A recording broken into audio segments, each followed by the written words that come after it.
এই আন্দোলনটা সকলের, কিন্তু মাদ্রাসার ছাত্ররা একটু বেশি সাহসী ভূমিকা পালন করেছে, কারণ তারা এটাকে জিহাদ হিসেবে ঘোষণা করেছিল। জালেমদেরকে সরায় ফেলানো এটা একটা জিহাদ।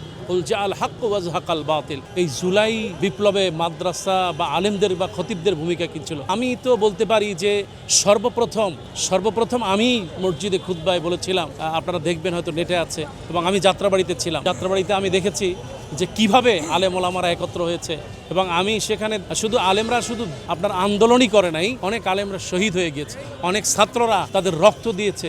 এই যাত্রাবাড়ি সহ সাভারে বিভিন্ন জায়গায়, আপনার সেই উত্তরায়, তারপরে আপনার বিভিন্ন মোড়ে মোড়ে অনেক ধরনের আন্দোলন এই মাদ্রাসা ছাত্র করেছে।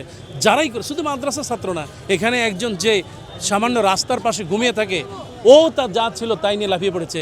একজন মহিলা পাগলি যাকে বলি আমরা, মানসিক ভারসাম্যহীন, সেও লাফাই পড়েছে। এই আন্দোলনটা সকলের, কিন্তু মাদ্রাসার ছাত্ররা একটু বেশি সাহসী ভূমিকা পালন করেছে, কারণ তারা এটাকে জিহাদ হিসেবে ঘোষণা করেছিল। জালেমদেরকে সরায় ফেলানো এটা একটা জিহাদ। আল হক ওয়া যাহাকাল বাতিল। এটা বাতিলদের বিরুদ্ধে মাদ্রাসা ছাত্ররা, শিক্ষকেরা, মসজিদের ইমাম, খতিব, তারা এটাকে একটা শাহাদাতি প্রেরণায় উজ্জীবিত হয়ে তারা এই জুলাই আন্দোলনে ঝাঁপিয়ে পড়েছিল, যার নমুনা আমরা বিভিন্ন জায়গায় দেখেছি। এমনকি ওই সময় আমি রাস্তা দিয়ে যেতাম, আমাকে অন্তত 20 থেকে 25 জায়গায় আমাকে বলা হতো কোথায় যাচ্ছেন, কী জন্য যাচ্ছেন। অসংখ্য খতিবরা এইভাবে রাস্তায় নেমেছিল, এমনকি তারা দায়িত্ব পালন করেছে মসজিদে মসজিদে।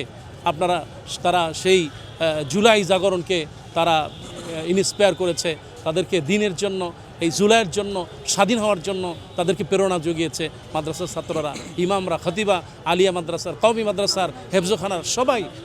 শুধু ছাত্র নয়, ছাত্রীরাও তারা রাস্তায় নেমেছে। মাদ্রাসার ছাত্রীরা, মাদ্রাসার শিক্ষিকারা সবাই তারা ঝাঁপিয়ে পড়েছে এই জুলাই আন্দোলনে স্বৈরাচার শেখ হাসিনাকে উদ্ধারের জন্য। কাজেই এই আন্দোলনে সকলের যেরকম ভূমিকা, পাশাপাশি মাদ্রাসা ছাত্রদেরও, মাদ্রাসা ছাত্রীদের, মাদ্রাসা শিক্ষকদের সকলের অনেক অবদান রয়েছে।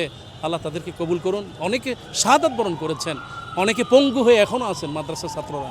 কাজেই আমি আশা করব মাননীয় ধর্ম উপদেষ্টা সহ যারা আছেন তারা যেন তাদের খোঁজখবর নেন, মাদ্রাসাগুলোকে যেন আরও মডিফাই করে, যেন তাদেরকে প্রেরণাগুলো যেন তাদের মধ্যে এই যে চেতনা তৈরি হয়েছে এটা যেন বৃদ্ধি পায়।